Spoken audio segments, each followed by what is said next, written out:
La lanzaron al río helado por nacer con 6 dedos en cada mano, condenándola a morir entre las aguas turbulentas que arrastraban su frágil cuerpo. Sus manos, malditas, la salvarían no solo a ella, sino al mismo hombre que ordenó su muerte y a 2 mundos destinados a permanecer separados. Antes de continuar, no olvides suscribirte al canal, darle like al video y comentar desde qué parte del mundo nos estás viendo. Vamos allá. La luna llena proyectaba un resplandor plateado sobre las aguas turbulentas del río Yaqui, en las profundidades de Sonora, México. Una brisa fría se colaba entre los troncos de los ahuehuetes centenarios, arrastrando consigo el llanto débil de un recién nacido que apenas se distinguía del murmullo del agua corriendo entre las piedras. Doña Mercedes Castillo, partera del pueblo de San Lorenzo, envolvía sus manos arrugadas en el delantal manchado mientras las lágrimas resbalaban por sus mejillas gastadas. Había asistido centenares de nacimientos en sus 67 años de vida, pero nunca había presenciado algo tan desgarrador como lo que acababa de ocurrir en la hacienda de los Montero. «Es una aberración», había sentenciado don Augusto Montero al ver las manitas de su hija recién nacida. 6 dedos en cada mano. Es un castigo divino, una maldición que no manchará el nombre de nuestra familia.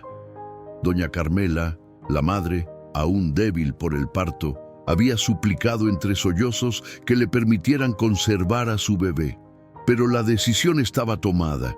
En aquellas tierras, las supersticiones pesaban más que la sangre y don Augusto, respetado hacendado de la región, no permitiría que una criatura marcada llevara su apellido.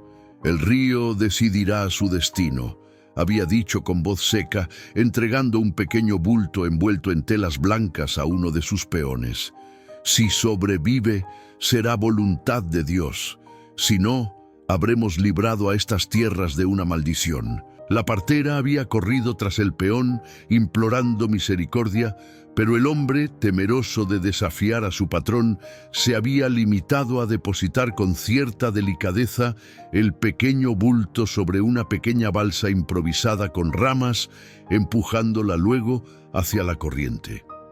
Ahora, de rodillas en la orilla del río, doña Mercedes rezaba con fervor, pidiendo un milagro para aquella inocente criatura cuyo único pecado había sido nacer diferente.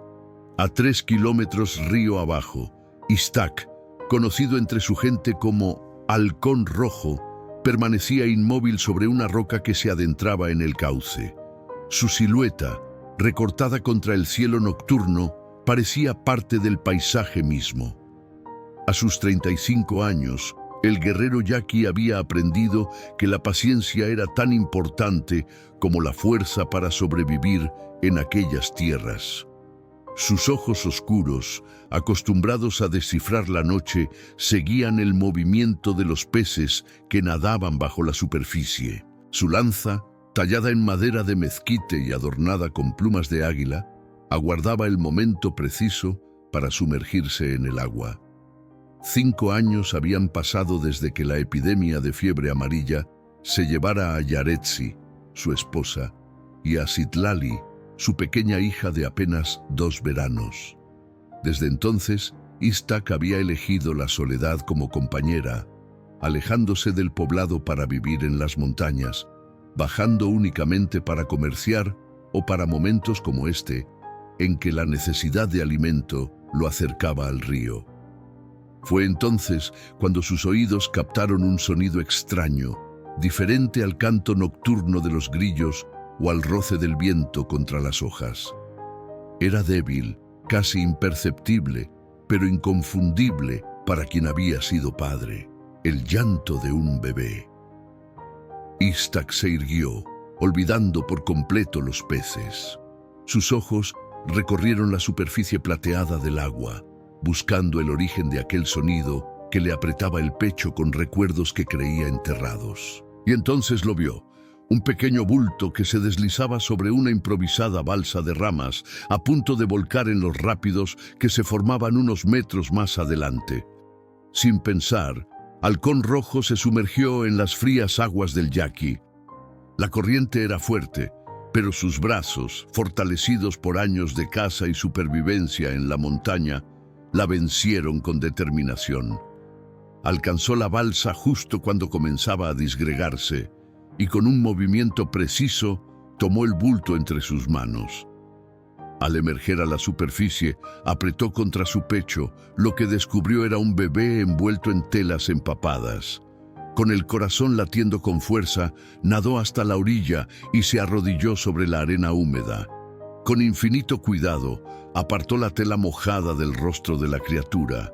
Una niña, una pequeña de piel clara y ojos oscuros que, milagrosamente, había sobrevivido al frío y a las aguas turbulentas. La pequeña dejó de llorar al encontrarse con los ojos del guerrero. Extendió sus manitas hacia el rostro pintado con líneas ceremoniales que Istak aún llevaba de la ceremonia de la mañana.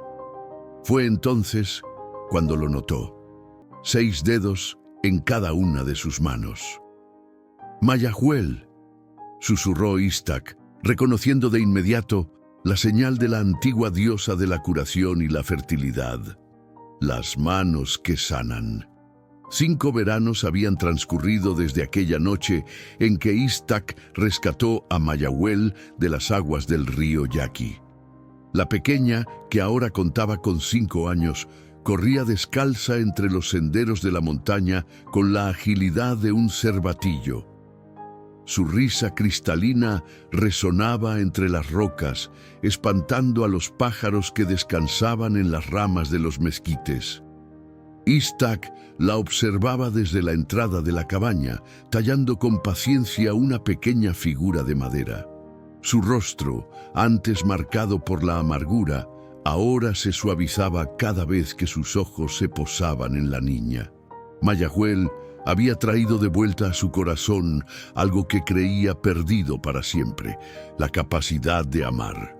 «¡Padre, mira!», gritó la pequeña, acercándose con las manos llenas de hierbas silvestres. «Encontré toloache y gordolobo». Sus manos de 6 dedos sostenían con delicadeza las plantas medicinales.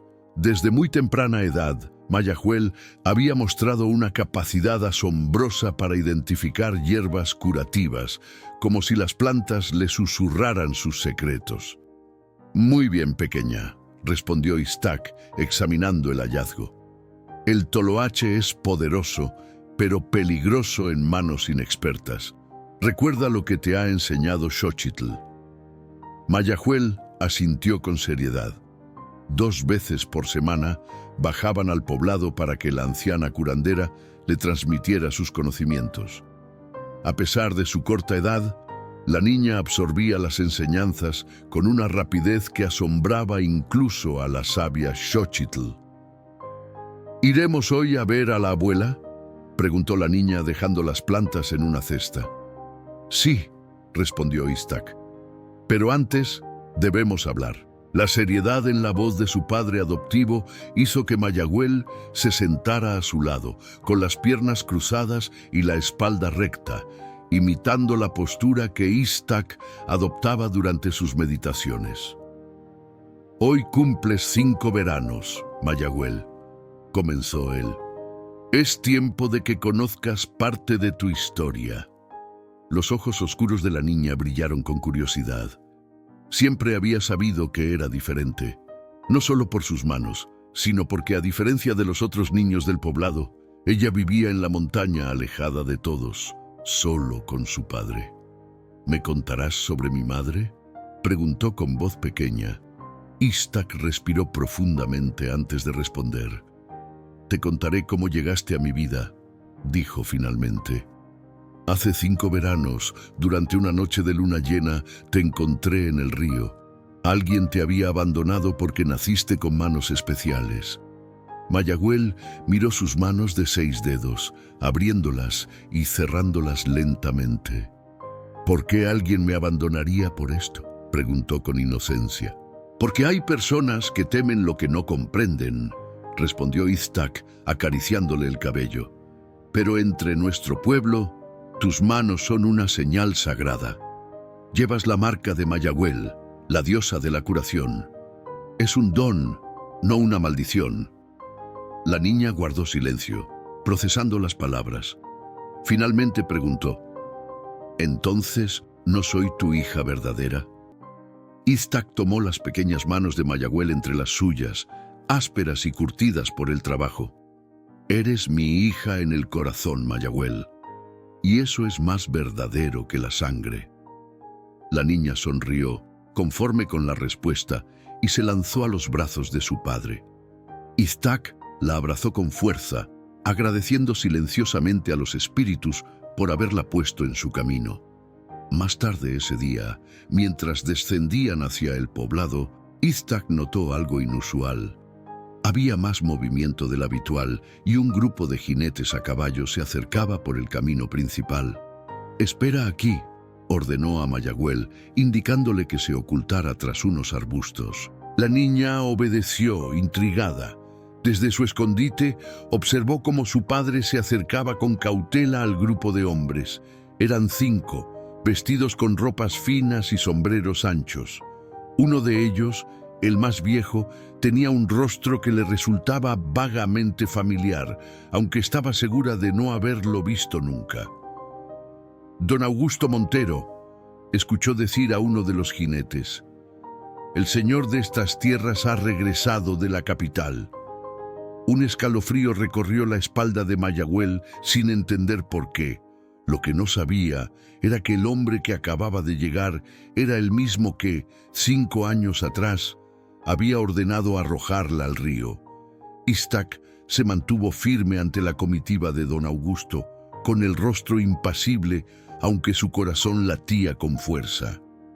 Conocía la reputación del hacendado, un hombre despiadado que trataba a los indígenas como seres inferiores. Jamás había cruzado palabras con él, pero sabía que era el dueño de gran parte de las tierras que rodeaban el territorio yaqui. «Indio», dijo uno de los jinetes, un hombre de bigote espeso y mirada arrogante. «Apártate del camino». Iztak no se movió. Sus ojos se fijaron en don Augusto, un hombre de unos 50 años, cabello entrecano y rostro curtido por el sol. A pesar de su edad, se mantenía erguido sobre la montura con la altivez de quien nunca ha sido cuestionado. «Estas tierras son sagradas para mi pueblo», respondió Iztak con voz serena pero firme. «Los caballos deben rodear el sendero, no atravesarlo». El jinete del bigote hizo ademán de desenfundar su arma, pero don Augusto levantó una mano, deteniéndolo. «Déjalo, Rodrigo», ordenó. «No tiene caso derramar sangre por una tontería». Su mirada se cruzó con la de Iztak. Había algo en los ojos del indígena, una determinación inquebrantable que le resultó extrañamente familiar. «Rodearemos el sendero», concedió finalmente, tirando de las riendas de su caballo. «Pero recuerda, indio, que mi generosidad tiene límites». Los jinetes se desviaron, continuando su camino hacia la hacienda. Iztak los siguió con la mirada hasta que se perdieron tras una colina. Solo entonces se dirigió hacia el arbusto donde Mayagüel permanecía oculta. «¿Quiénes eran esos hombres, padre?», preguntó la niña, saliendo de su escondite. «Gente poderosa que no respeta nuestra forma de vida», respondió Iztak escuetamente. «Debemos tener cuidado, pequeña. Prométeme que no te acercarás a ellos». Mayagüel asintió con seriedad, aunque la curiosidad brillaba en sus ojos. Continuaron su descenso hacia el poblado en silencio, cada uno sumido en sus pensamientos. Al llegar, encontraron a Xochitl atendiendo a un joven herido. Un corte profundo cruzaba su brazo, y la sangre manaba con fuerza a pesar de los esfuerzos de la anciana por contenerla. «Mayagüel», llamó Xochitl al verlos. «Ven, ayúdame». La niña se acercó sin vacilar. A pesar de su corta edad, había asistido a la curandera en numerosas ocasiones. Se arrodilló junto al herido, un joven llamado Tenoch que trabajaba en los campos. «Corte de machete», explicó Xochitl mientras aplicaba una pasta de hierbas sobre la herida. «Demasiado profundo». Mayagüel observó la herida con atención. Sin que nadie se lo indicara, colocó sus pequeñas manos de 6 dedos a cada lado del corte. Cerró los ojos y comenzó a cantar suavemente una melodía antigua que Xochitl le había enseñado, el canto de Mayagüel, la diosa sanadora. Iztac observaba desde la entrada de la choza. Siempre que su hija hacía esto, una mezcla de orgullo y temor lo invadía. El don de la niña era real y poderoso, pero también peligroso en un mundo que temía lo diferente. Tras varios minutos, Mayagüel abrió los ojos. El sangrado había disminuido considerablemente y los bordes de la herida parecían menos inflamados. Xochitl asintió con aprobación y continuó con la curación, aplicando más hierbas y vendando el brazo. «Gracias, pequeña», murmuró Tenoch impresionado. «Tus manos tienen magia». Mayagüel sonrió tímidamente, limpiándose la sangre en un paño húmedo. «No es magia», respondió. «La abuela dice que todos tenemos el poder de sanar en nuestro interior. Mis manos solo lo despiertan». Mientras la niña ayudaba a Xochitl a guardar las hierbas medicinales, la puerta de la choza se abrió de golpe. Rodrigo, el hombre del bigote, entró con paso apresurado. «¿Dónde está la curandera?», exigió, mirando alrededor con desdén. Xochitl se irguió, enfrentando al intruso sin miedo a pesar de la diferencia de tamaño. «Estás ante ella», respondió con dignidad. «¿Qué buscas en mi casa, hombre blanco?» «Don Augusto ha tenido un ataque», explicó Rodrigo, visiblemente preocupado a pesar de su arrogancia. «No puede respirar bien y su piel se ha cubierto de manchas rojas. El médico del pueblo está ausente». Iztac se tensó. La idea de que Xochitl o Mayagüel se acercaran a la hacienda de don Augusto le provocaba un profundo recelo. «¿Por qué acudes a nosotros?», preguntó interponiéndose entre Rodrigo y las curanderas. «¿No desprecias nuestros métodos como supersticiones de salvajes?». Rodrigo apretó los dientes, tragándose su orgullo. «Mi patrón se muere, indio. En este momento probaría hasta veneno de serpiente si eso lo salvara». Xochitl intercambió una mirada con Iztac. Ambos sabían que negarse a ayudar solo aumentaría la hostilidad hacia su pueblo. «Iré», decidió la anciana, recogiendo su bolsa de remedios. «Pero no iré sola». «Para sorpresa de todos», señaló a Mayagüel. «La niña vendrá conmigo». Iztac sintió que la sangre se le congelaba en las venas. La idea de que Mayagüel entrara en la hacienda de don Augusto, el hombre que probablemente había ordenado su muerte, le resultaba insoportable. «No», dijo con firmeza, colocando una mano protectora sobre el hombro de su hija. «Es demasiado peligroso». Xochitl se acercó a él, hablándole en voz baja en la lengua yaqui para que Rodrigo no pudiera entenderlos. «Escucha, halcón rojo», susurró la anciana. «El destino es como el río. Podemos resistirnos, pero su corriente siempre nos arrastra hacia donde debemos estar. La niña debe enfrentar su origen tarde o temprano». «Pero no así, no ahora», protestó Iztac, angustiado. «Solo tiene 5 veranos». La anciana le sostuvo la mirada. «Sus manos tienen el poder que yo ya no poseo», argumentó. «Y si don Augusto muere por nuestra negativa, ¿qué crees que hará su gente con nuestro pueblo?». Iztac sabía que la anciana tenía razón. La venganza caería sobre todos ellos. Miró a Mayagüel, tan pequeña, tan frágil en apariencia, pero con una fuerza interior que nunca dejaba de asombrarlo. «Iré con ella», decidió finalmente. Rodrigo, impaciente, los interrumpió. «¿Van a venir o debo buscar a alguien más? Mi patrón empeora a cada minuto». Xochitl se volvió hacia él. «Iremos los 3», declaró. «Prepara tu caballo y consigue otro para nosotros». Mientras Rodrigo salía a cumplir la orden, Xochitl preparó rápidamente una bolsa con hierbas, ungüentos y vendajes.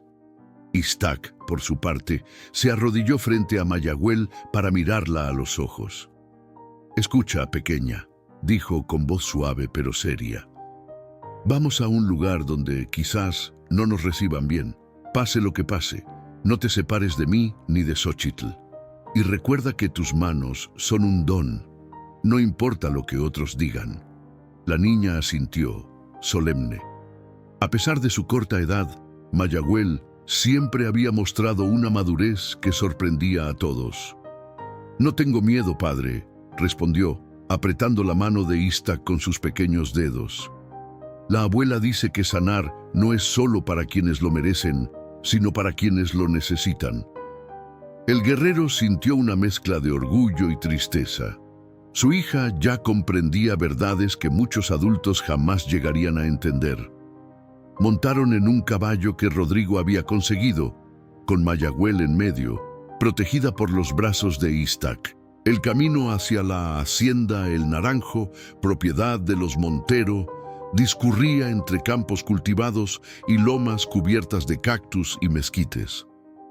A medida que avanzaban, las humildes chozas del poblado yaqui quedaban atrás, dando paso a construcciones más sólidas y terrenos delimitados con cercas. La hacienda se alzaba imponente al final de un camino flanqueado por naranjos. Sus muros blancos de adobe, su techo de tejas rojas y sus amplios corredores hablaban de riqueza y poder. Varios peones trabajaban en los establos y corrales, deteniéndose para observar con curiosidad a los recién llegados. Un hombre de edad avanzada, vestido con ropas sencillas pero limpias, los recibió en la entrada. Tomás, el mayordomo, se presentó con una leve inclinación. «Síganme, por favor. La señora los espera». Los condujo a través de un patio interior, adornado con macetas de geranios y una fuente central. El sonido del agua al caer trajo a Iztac el recuerdo de aquella noche en el río y estrechó a Mayagüel contra sí instintivamente. En el corredor que rodeaba el patio, una mujer de mediana edad aguardaba con expresión angustiada. Su vestido negro contrastaba con la palidez de su rostro y sus manos se retorcían nerviosamente sobre su regazo. «Doña Carmela», anunció el mayordomo, «los curanderos han llegado». La mujer escrutó a los recién llegados con una mezcla de esperanza y recelo. Sus ojos se detuvieron en Mayagüel y por un instante algo pareció estremecerse en su mirada. «Gracias por venir», dijo finalmente dirigiéndose a Xochitl. «Mi esposo está muy mal. Por favor, síganme». Los condujo a través de varias habitaciones hasta llegar a una alcoba amplia y lujosa. Las cortinas estaban corridas, sumiendo la estancia en una penumbra interrumpida solo por la luz de algunas velas. En el centro, sobre una cama de madera tallada, yacía don Augusto Montero. Su rostro, antes altivo, estaba ahora hinchado y cubierto de manchas rojas. Su respiración era laboriosa, silbante, y sus manos se crispaban sobre las sábanas de lino. Junto a él, una joven sirvienta intentaba refrescarlo con un paño húmedo. Xochitl se acercó a la cama con paso decidido, dejando atrás su apariencia frágil de anciana. Examinó al enfermo con ojo experto, observando las manchas, la hinchazón, la dificultad para respirar. «¿Ha comido algo diferente hoy?», preguntó a doña Carmela. La mujer asintió, retorciéndose las manos. «Almendras». Le trajeron una caja de la capital y comió muchas antes de que empezara a sentirse mal. Xochitl asintió, comprendiendo. «Es una reacción a las almendras», diagnosticó. «Su cuerpo las rechaza como si fueran veneno». Mientras la anciana hablaba, Mayagüel se había acercado lentamente a la cama, atraída por un impulso que ni ella misma comprendía. Sus ojos oscuros, tan parecidos a los de don Augusto, observaban al hombre con una mezcla de curiosidad y compasión. Doña Carmela la notó entonces y su mirada se detuvo en las manos de la niña, visibles ahora mientras descansaban sobre la colcha. 6 dedos. Un jadeo escapó de sus labios y sus rodillas parecieron ceder por un momento. «Dios mío», murmuró, llevándose una mano temblorosa a la boca. Xochitl, percibiendo el cambio, intervino rápidamente. «La niña es mi aprendiz», explicó. «Sus manos tienen un don especial para la curación. Con su permiso, nos ayudará». Doña Carmela no podía apartar los ojos de Mayagüel. Algo en el rostro de la pequeña, en la forma de su barbilla, en la curva de sus cejas, le resultaba dolorosamente familiar. «¿Cuántos años tiene?», preguntó con voz apenas audible. «5 veranos», respondió Istak, cada vez más tenso ante la evidente reacción de la mujer. Doña Carmela cerró los ojos un instante, como si un dolor físico la atravesara. Luego, con visible esfuerzo, asintió. «Hagan lo que sea necesario para salvarlo». Xochitl preparó rápidamente una infusión con las hierbas que había traído. El aroma intenso del toloache y la hierba santa se expandió por la habitación, mezclándose con el olor a cera de las velas y el sudor enfermizo de don Augusto. Mayagüel permanecía junto a la cama, observando al hombre que, sin saberlo, era su padre biológico. Algo en su interior vibraba con una extraña familiaridad, como si su sangre reconociera a la sangre de la que provenía. «Está listo», anunció Xochitl, acercándose con un cuenco humeante. «Levántenle la cabeza. Debe beber esto para reducir la hinchazón». Istak se mantenía en alerta, junto a la ventana, observando cada movimiento en la habitación. La forma en que doña Carmela miraba a Mayagüel le confirmaba lo que más temía. La mujer sospechaba, o quizás ya sabía, quién era la niña. Con dificultad, lograron hacer que don Augusto bebiera la infusión. Un ataque de tos lo sacudió violentamente, pero poco a poco, el silbido de su respiración comenzó a disminuir. «Ahora, Mayagüel», indicó Xochitl, haciéndole un gesto para que se acercara. «Como te enseñé». La niña respiró profundamente, centrándose como había aprendido. Con delicadeza, colocó sus manos de 6 dedos sobre el pecho del enfermo. Cerró los ojos y comenzó a cantar en voz baja, una melodía antigua que parecía surgir no de su garganta, sino de algún lugar más profundo, más ancestral. Los presentes observaban en silencio. Doña Carmela, incapaz de contenerse, se había acercado hasta quedar al otro lado de la cama, frente a Mayagüel. Sus ojos no se apartaban del rostro concentrado de la pequeña. Bajo las manos de Mayagüel, el cuerpo de don Augusto pareció relajarse. La respiración se volvió más regular, menos forzada. Las manchas rojas en su piel comenzaron a palidecer, como si se disolvieran bajo el toque cálido de aquellos dedos inusuales. La canción de Mayagüel se elevó, llenando la habitación con una energía casi palpable. Incluso Istak, acostumbrado al don de su hija, se sintió sobrecogido por la intensidad del momento. Finalmente, tras lo que pareció una eternidad, la niña abrió los ojos y retiró las manos. «Ya está», dijo simplemente, con la naturalidad de quien acaba de realizar una tarea cotidiana. «Debe descansar ahora». Como confirmando sus palabras, don Augusto abrió los ojos. Su mirada, antes nublada por el dolor, se aclaró. Parpadeó varias veces, confundido, hasta que su vista se fijó en Mayagüel. Un silencio denso cayó sobre la habitación. El hacendado observaba a la niña con una expresión indescifrable, entre el asombro y el reconocimiento. Lentamente, su mirada descendió hacia las manos de la pequeña, visibles ahora mientras descansaban sobre la colcha. «6 dedos», murmuró con voz ronca pero clara. Doña Carmela dejó escapar un sollozo ahogado. Ya no había duda.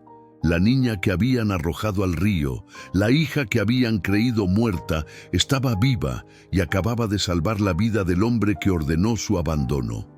Ishtak se adelantó, colocándose protectoramente junto a Mayagüel. «Mi hija está cansada», dijo con firmeza. «Necesita aire fresco». Don Augusto, todavía débil pero cada vez más consciente, se incorporó ligeramente. «¿Tu hija?», preguntó con una mezcla de incredulidad y desdén. «Esta niña, ¿de dónde la sacaste, indio?». Antes de que Ishtak pudiera responder, doña Carmela intervino. «Augusto, por favor», suplicó con lágrimas corriendo por sus mejillas. «¿No lo ves? Es ella, es nuestra hija». La revelación quedó suspendida en el aire como una tormenta a punto de desatarse. Mayagüel miró a Ishtak, confundida y asustada. El guerrero la tomó de la mano, dispuesto a salir de allí inmediatamente. «¿Nuestra hija?», repitió don Augusto incrédulo. «Eso es imposible. Nuestra hija murió. Era una abominación que el río se llevó como debía ser». Las palabras, cargadas de crueldad, golpearon a Mayagüel como un látigo. Sus ojos se llenaron de lágrimas, pero se mantuvo erguida, con una dignidad impropia de su edad. «No es una abominación». La voz de Xochitl resonó con autoridad. «Es una niña bendecida con un don sagrado, un don que acaba de salvar tu vida, Augusto Montero». El hacendado guardó silencio, desviando la mirada. La verdad era innegable. Estaba vivo gracias a las manos de 6 dedos que una vez había condenado. «Augusto», insistió doña Carmela con renovada firmeza en su voz, «es nuestra hija, y está viva por la bondad de este hombre, no por la tuya». Tomando a Mayagüel por los hombros, doña Carmela se arrodilló frente a ella para mirarla a los ojos. En ese rostro infantil veía reflejados sus propios rasgos mezclados con los de Augusto. «Hace 5 años», dijo con voz quebrada pero clara, «tuve una bebé hermosa, pero me la arrebataron porque nació diferente. Ahora el cielo te ha devuelto a mí». Mayagüel, confundida y abrumada, miró a Ishtak buscando respuestas. «Padre», susurró, aferrándose a la única certeza que conocía. El silencio que siguió parecía contener el peso de 5 años de ausencia, de mentiras, de caminos separados que ahora se cruzaban de forma inesperada. Ishtak tomó a Mayagüel de la mano, atrayéndola protectoramente hacia sí. «Vámonos», dijo en lengua yaqui, su voz apenas un susurro tenso. Pero don Augusto, recuperando parte de su vigor tras la curación, se incorporó en la cama. «Un momento», ordenó con la autoridad de quien está acostumbrado a ser obedecido. «Nadie se irá hasta que aclaremos esto». Sus ojos, del mismo tono oscuro que los de Mayagüel, recorrieron a la niña de pies a cabeza, evaluándola como quien examina una mercancía. «Si es verdad lo que dice Carmela», continuó, dirigiéndose a Ishtak, «esta niña lleva mi sangre. Es una Montero, no una salvaje».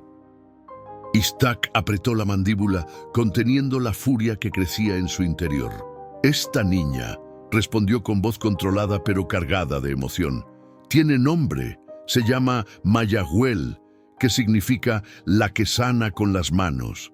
Durante 5 años la he criado como mi hija, cuando ustedes la arrojaron al río para que muriera». Don Augusto palideció ante la acusación directa. Por un instante, sus ojos reflejaron algo parecido a la vergüenza, pero rápidamente recuperó su expresión altiva. «Eran otros tiempos», se defendió, evitando la mirada acusadora de su esposa. Todos creíamos que era una señal de mal augurio».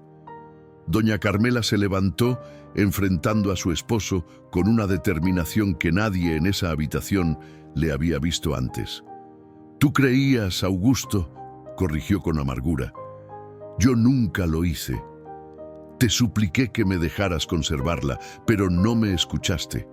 Preferiste escuchar al padre Esteban y sus supersticiones sobre marcas del diablo». Se volvió hacia Mayagüel, que observaba el intercambio con ojos confundidos pero atentos. «Durante 5 años he encendido una vela cada noche por el alma de mi hija», continuó, con la voz quebrada por la emoción, pensando que había muerto por la crueldad de su padre y mi propia cobardía al no defenderla mejor. Y ahora está aquí, viva, convertida en una niña hermosa que acaba de salvar la vida del hombre que ordenó su muerte. Don Augusto desvió la mirada, incapaz de sostener las acusaciones de su esposa. Un silencio tenso envolvió la habitación. Finalmente, el hacendado habló con voz diferente, casi humilde. «Lo que hice fue imperdonable», admitió. «Estaba cegado por supersticiones y miedo, pero ahora veo que me equivoqué». Miró a Mayagüel, y por primera vez, algo parecido a la ternura suavizó sus facciones. «Esas manos que creí malditas acaban de salvarme la vida». Xochitl, que había observado todo en silencio, intervino entonces. «Las manos de 6 dedos son un don entre nuestro pueblo», explicó. «La marca de Mayagüel, la diosa que cura. Esta niña ha nacido para sanar, no para ser temida». Iztac permanecía en alerta, desconfiando del aparente cambio en don Augusto. Conocía demasiado bien la capacidad de los hombres poderosos para manipular situaciones a su favor. «Mayagüel es mi hija», declaró con firmeza. «La he criado, la he protegido, le he enseñado a honrar su don, no a avergonzarse de él. No permitiré que ahora la reclamen como una propiedad que una vez desecharon». Don Augusto frunció el ceño, recuperando parte de su habitual autoridad. «No olvides con quién estás hablando, indio», advirtió. «Puedo hacer que tú y toda tu tribu sean expulsados de estas tierras con una sola orden». «¡Augusto!», exclamó doña Carmela horrorizada. «¿Así es como agradeces al hombre que salvó a nuestra hija?». La tensión en la habitación era palpable. Mayagüel, incapaz de soportarlo más, dio un paso al frente. Su pequeña figura, de apenas 5 años, parecía contener una fuerza que silenciaba a los adultos a su alrededor. «No quiero que peleen», dijo con voz clara. «Mi padre me enseñó que mis manos son para sanar, no para causar dolor». Todos la miraron, sorprendidos por la sabiduría de sus palabras. La niña se volvió hacia Iztac, sus ojos llenos de confianza. «Padre, ¿podemos volver a casa ahora?». Antes de que Iztac pudiera responder, doña Carmela se adelantó, arrodillándose nuevamente frente a Mayagüel. «Mi niña», dijo con dulzura, «no quieres conocer a tu familia. Tienes un hermano, Joaquín, que está estudiando en la capital, y esta es tu verdadera casa, llena de cosas hermosas que podrían ser tuyas». Mayagüel la miró con curiosidad, pero luego negó suavemente con la cabeza. «Mi casa está en la montaña», respondió, «con mi padre y las plantas medicinales y los cánticos de Xochitl». Doña Carmela dejó escapar un sollozo, sintiendo que perdía nuevamente a la hija que acababa de recuperar. Don Augusto, observando la escena, pareció llegar a una decisión. «Tengo una propuesta», anunció dirigiéndose a Iztac. «Dejen que la niña pase unos días aquí con nosotros, que conozca a su madre, que vea cómo es la vida en la hacienda. Después, ella podrá decidir». Iztac negó inmediatamente con la cabeza. «Es demasiado joven para tomar esa decisión», objetó. «Y no confío en que respeten su voluntad si decide regresar conmigo». «Tienes mi palabra de honor», insistió don Augusto, llevándose una mano al pecho. Xochitl, que había permanecido en silencio, se acercó a Iztac.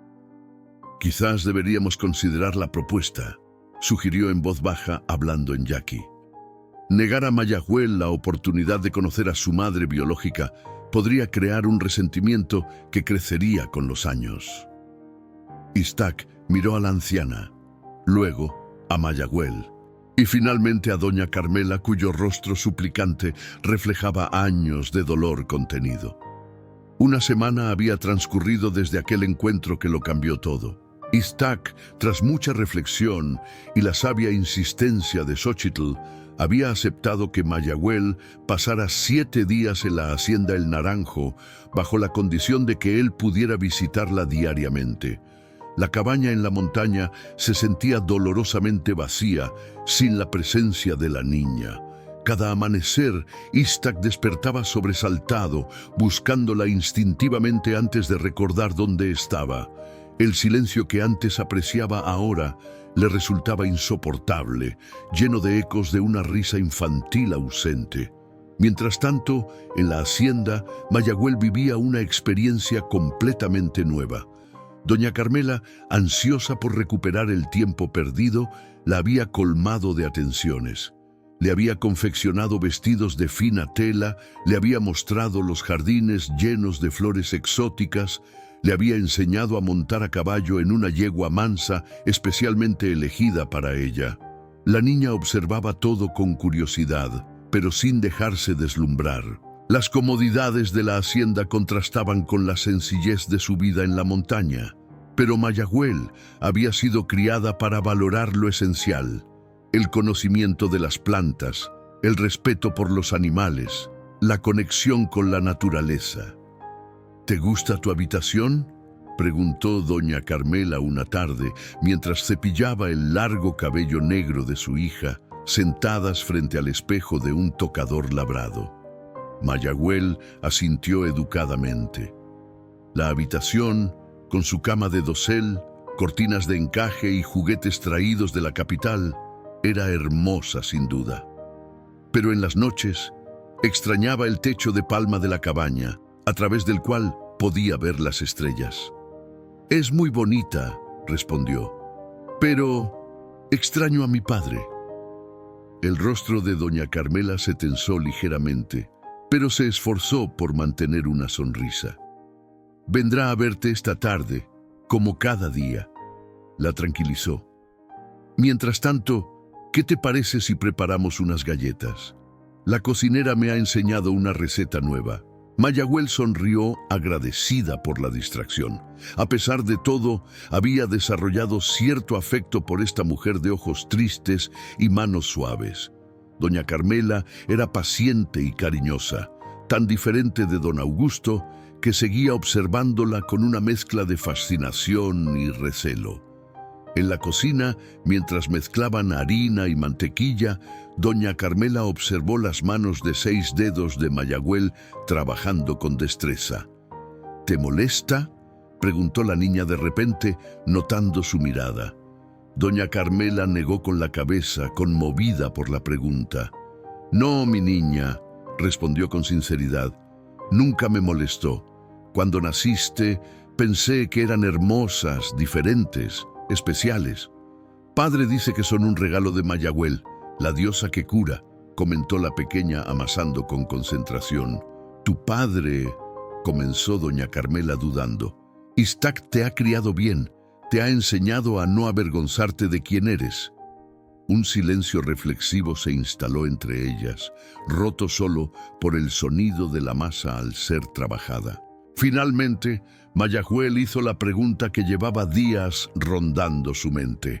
«¿Por qué dejaste que me llevaran al río?». La pregunta, directa e inocente como solo un niño podría formularla, golpeó a doña Carmela como una bofetada. Sus ojos se llenaron de lágrimas y sus manos temblorosas dejaron caer el rodillo sobre la mesa. «No tenía la fuerza que tengo ahora», respondió con voz quebrada. «Cuando naciste, estaba débil por el parto, y tu padre...». Don Augusto era un hombre diferente entonces, más duro, más supersticioso. El padre Esteban le había llenado la cabeza con ideas sobre marcas del diablo y castigos divinos. Se limpió las lágrimas con el dorso de la mano, dejando una mancha de harina en su mejilla. «Debí luchar más por ti», continuó. «Cada día de estos 5 años he vivido con ese remordimiento. Si pudiera volver atrás». Mayagüel, con la sabiduría impropia de su edad, extendió una de sus manos de 6 dedos y tomó la de doña Carmela. La abuela Xochitl dice que no debemos mirar atrás con arrepentimiento, sino adelante con esperanza, dijo suavemente. En ese momento, pasos firmes resonaron en el pasillo. Don Augusto entró en la cocina, sorprendido de encontrar a su esposa y a la niña en un espacio que normalmente estaba reservado para la servidumbre. «¿Qué hacen aquí?», preguntó, más curioso que molesto. «Preparamos galletas, Augusto», respondió doña Carmela, recomponiéndose. «Mayagüel tiene buenas manos para la cocina».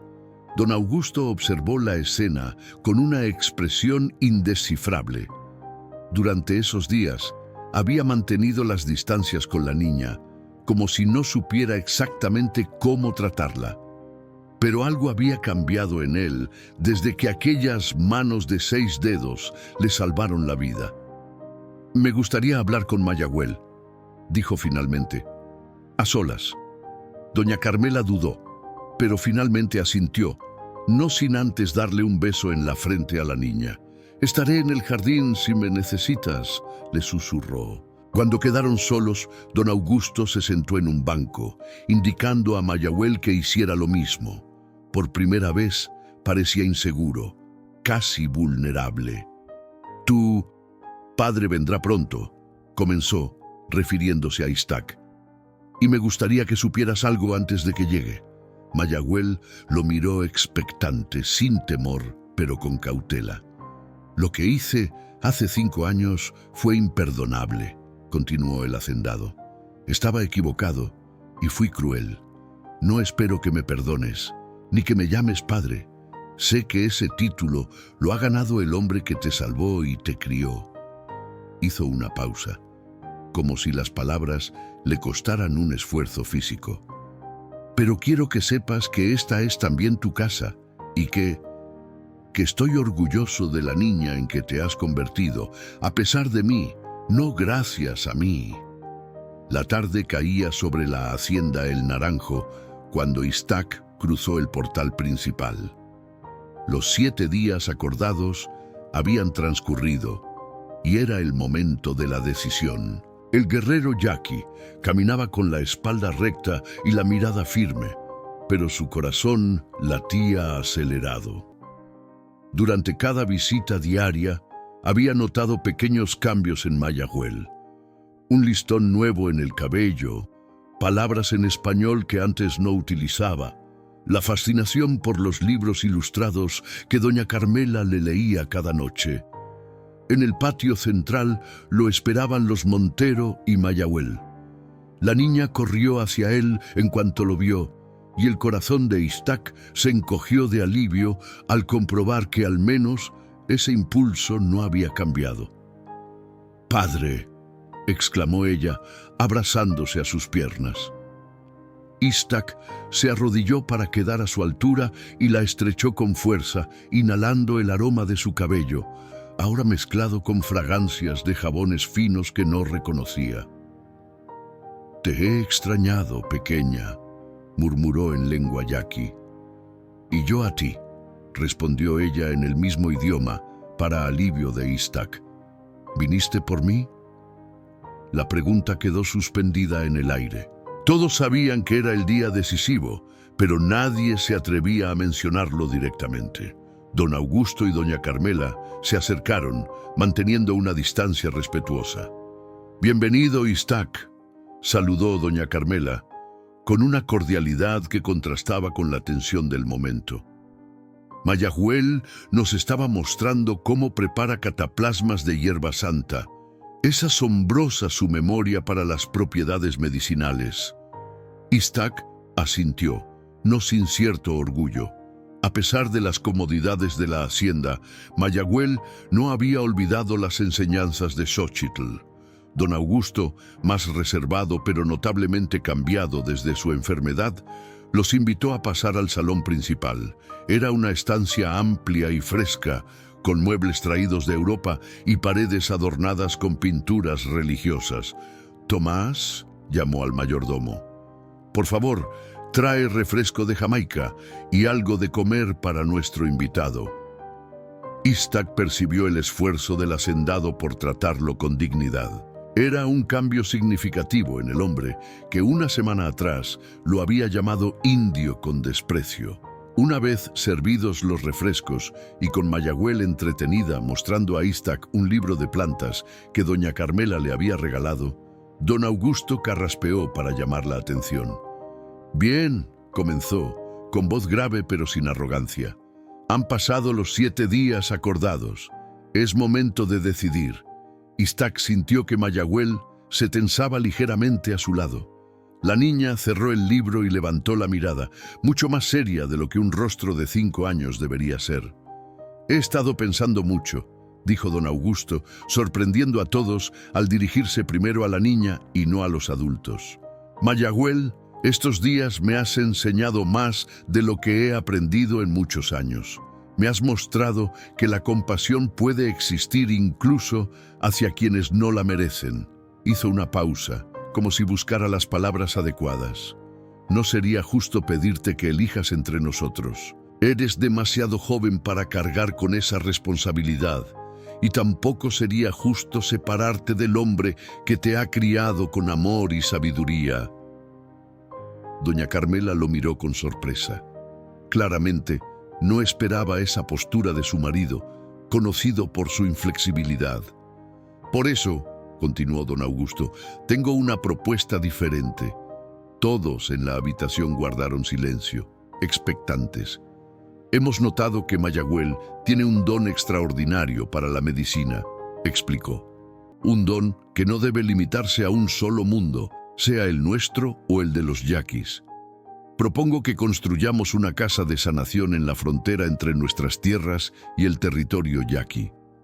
Un lugar donde Mayagüel pueda aprender de ambas tradiciones, la medicina indígena de Xochitl y la medicina moderna de los médicos de la capital». La propuesta era tan inesperada que dejó a Istak sin palabras. Miró a Mayagüel, cuyo rostro se había iluminado con la idea. «De esta forma», añadió doña Carmela animada por el plan de su esposo, «Mayagüel podría pasar tiempo con ambas familias, aprendería a leer y escribir con nosotros, pero mantendría su conexión con la sabiduría ancestral de tu pueblo. No tendría que elegir, sino que sería un puente entre mundos». Istak meditó la propuesta. Era ciertamente mejor que perder a Mayagüel por completo, pero aún sentía recelo.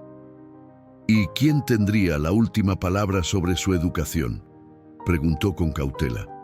Don Augusto intercambió una mirada con su esposa antes de responder. «Tú, Istak», dijo finalmente, «has demostrado ser un padre verdadero para ella. Nosotros seremos lo que ella quiera que seamos. Abuelos, tíos, amigos. No le impondremos un rol». La sinceridad en su voz era inequívoca. Istak nunca habría imaginado que el orgulloso hacendado pudiera mostrar tal humildad. Mayagüel, que había escuchado todo en silencio, se levantó y tomó las manos de Istak entre las suyas. «Padre», dijo con una seriedad impropia de su edad, «la abuela Xochitl dice que mis manos están hechas para sanar a todos, no solo a nuestro pueblo. Quiero aprender todo lo que pueda para ayudar a más personas. Por favor». Esas palabras, pronunciadas con tanta convicción, derrumbaron las últimas resistencias de Istak. En ellas reconoció el espíritu libre y generoso que había cultivado en su hija, un espíritu que no podía ni debía aprisionar. «Si eso es lo que deseas, pequeña», respondió, acariciando su mejilla, «encontraremos la manera». En ese momento, un alboroto en el patio interrumpió la conversación. Gritos y carreras precipitadas precedieron la entrada intempestiva de Rodrigo, el capataz. «¡Don Augusto!», exclamó jadeante. «Es el niño Joaquín». Su caballo regresó solo y con sangre en la silla. «Creemos que sufrió un accidente en el barranco del Águila». El rostro de don Augusto palideció de golpe. Joaquín, su hijo de 15 años, había regresado de la capital apenas el día anterior y había salido a cabalgar esa mañana contra los consejos de su padre, quien conocía los peligros de aquel barranco. «Preparen una partida de búsqueda», ordenó, mientras doña Carmela ahogaba un grito de horror. «¡Rápido!». Pero antes de que pudieran salir, la pequeña voz de Mayagüel los detuvo. «Yo puedo encontrarlo», dijo con absoluta certeza. Todos miraron a Mayagüel con incredulidad. La seguridad en la voz de aquella niña de 5 años contrastaba con la gravedad de la situación. «Pequeña», comenzó don Augusto, dividido entre la desesperación y la esperanza. «¿Cómo podrías encontrarlo?». «Con esto», respondió Mayagüel, mostrando sus manos de 6 dedos. «Puedo sentir cuando alguien está herido. La abuela Xochitl me ha enseñado». Iztac asintió, confirmando las palabras de su hija. Había visto a Mayagüel localizar animales heridos en el bosque, guiada solo por esa extraña conexión con el sufrimiento ajeno. Sin perder tiempo, organizaron una expedición hacia el Barranco del Águila. Mayagüel iba montada delante de Iztac, mientras don Augusto y varios peones los seguían a caballo. La niña mantenía los ojos cerrados, sus manos extendidas como antenas invisibles que captaban señales de dolor. «Por allí», indicaba de vez en cuando, señalando senderos que los demás habrían pasado por alto. Llegaron al borde del barranco cuando el sol comenzaba a ocultarse. Era un precipicio escarpado, con una caída de varios metros hacia un lecho rocoso.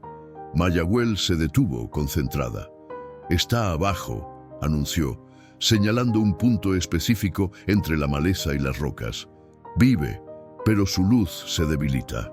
Don Augusto desmontó de inmediato buscando frenéticamente una forma de descender. Fue Iztac quien, con la calma de un guerrero experimentado, tomó una cuerda de su alforja y comenzó a asegurarla a un árbol cercano. «Bajaré yo», dijo con determinación. «Conozco estas montañas mejor que nadie».